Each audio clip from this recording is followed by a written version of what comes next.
warahmatullahi wabarakatuh. Alhamdulillahirabbil alamin, wassalatu wassalamu ala asyrafil anbiya'i wal mursalin wa ala alihi washabbihi ajmain, amma ba'du. Pertama-tama, marilah kita panjatkan puja dan puji syukur kita atas kehadirat Allah Subhanahu wa taala yang atas berkat rahmat dan hidayahnya kita dapat diberikan kesehatan pada hari ini. Kedua kalinya, sholawat berbingkai salam tak lupa pula kita haturkan kepada junjungan kita, Nabi besar kita, yakni Nabi Muhammad sallallahu alaihi wasallam, yang telah membawa kita dari zaman kegelapan menuju zaman yang terang benderang, yakni Adinul Islam. Ketiga kalinya, saya di sini sebagai moderator dari kelompok 7. Perkenalkan, nama saya Siti Hajar Nur Islamiyati.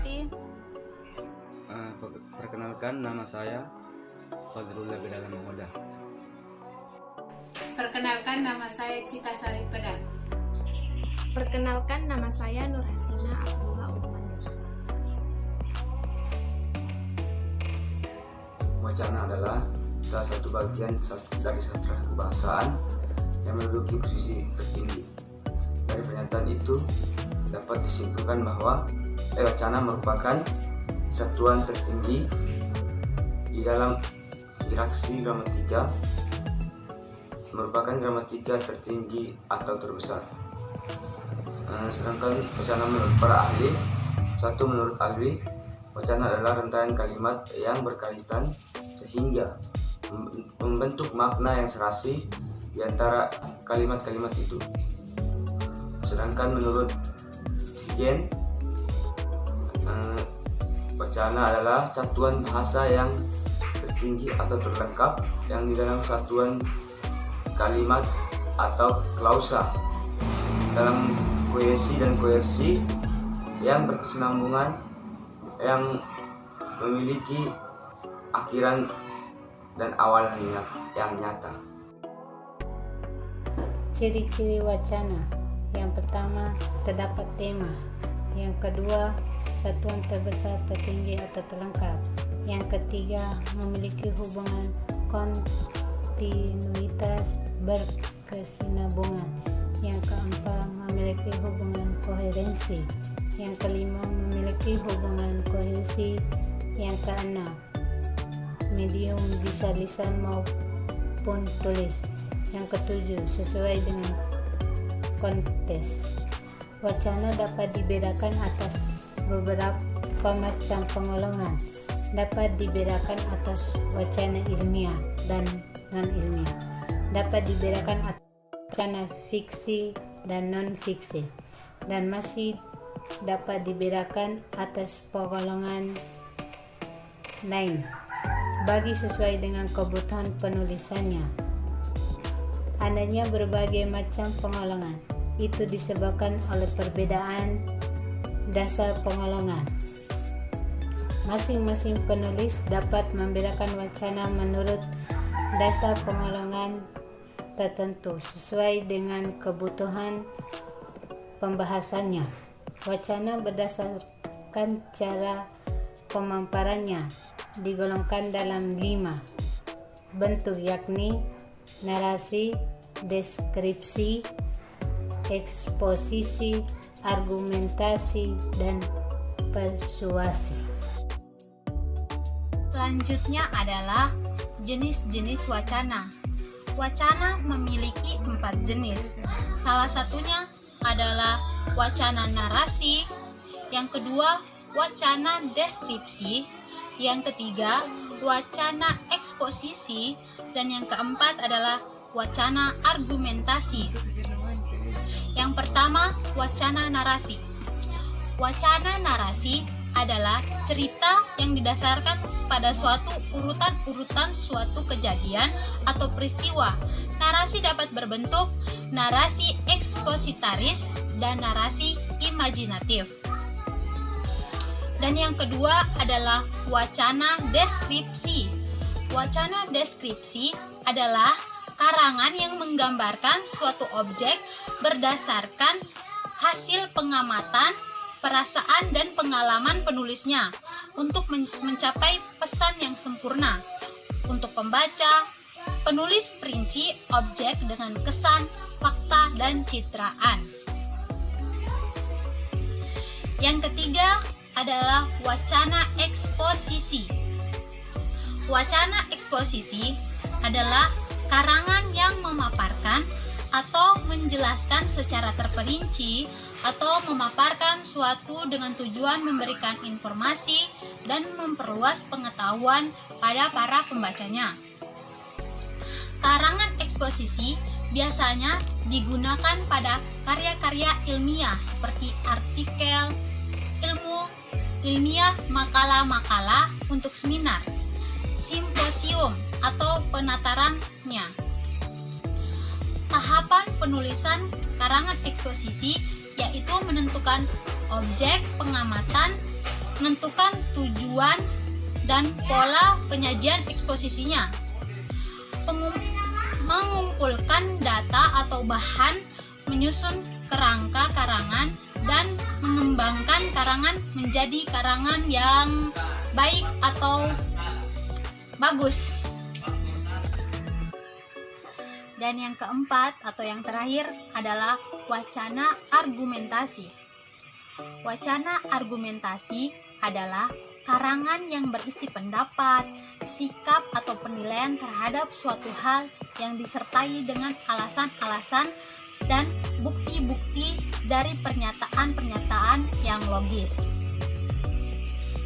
Tujuan karangan argumentasi adalah berusaha meyakinkan pembaca akan kebenaran pendapat pengarang tersebut.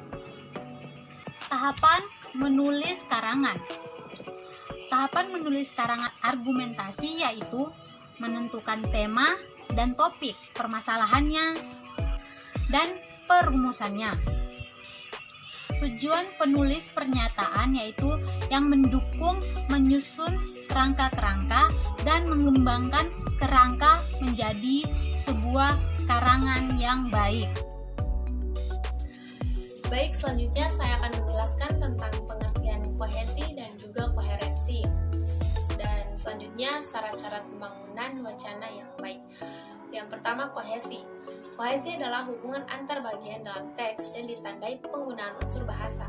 Kohesi dalam wacana artinya terdapat keserasian hubungan unsur-unsur dalam wacana.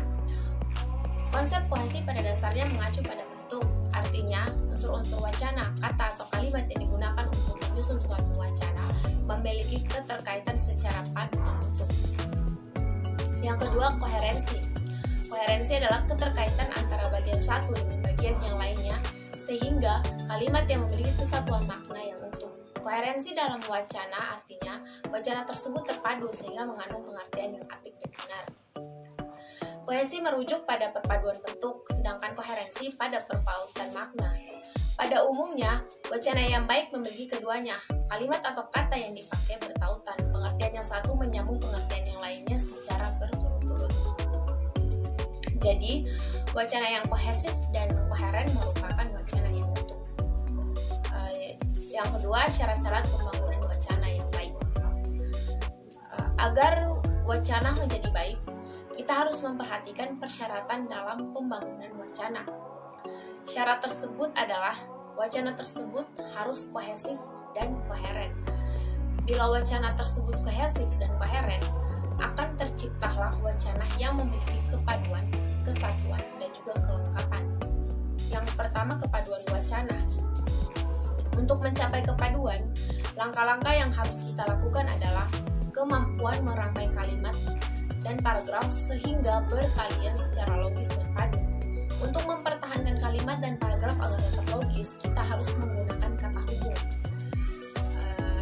Terdapat dua jenis kata hubung, yaitu kata penghubung intrakalimat dan juga kata penghubung antar kalimat. Kata penghubung interkalimat adalah kata yang menghubungkan antara anak kalimat dengan induk kalimat. Sedangkan kata penghubung antar kalimat adalah kata yang menghubungkan kalimat yang satu dengan kalimat yang lainnya. Contoh penghubung putra kalimat, yaitu karena, sehingga, tetapi, sedangkan, apabila, dan lain sebagainya. Terus yang kedua, contoh kata penghubung antar kalimat yaitu oleh karena itu, ya, jadi, kemudian, namun, selanjutnya, dan lain sebagainya. Yang kedua, kesatuan warna. Selain kepaduan, persyaratan penulisan wacana yang baik adalah prinsip kesatuan. Yang dimaksud dengan prinsip kesatuan wacana adalah tiap paragraf-paragraf sebagai penyusun wacana memiliki keterkaitan yang dibahas. Keterkaitan tersebut dapat dilakukan misalnya dengan menggunakan pola pengembangan khusus ke umum. Dengan pengembangan cara ini kita mampu menjelaskan sesuatu dengan secara umum terlebih dahulu. Yang ketiga, kelengkapan wacana.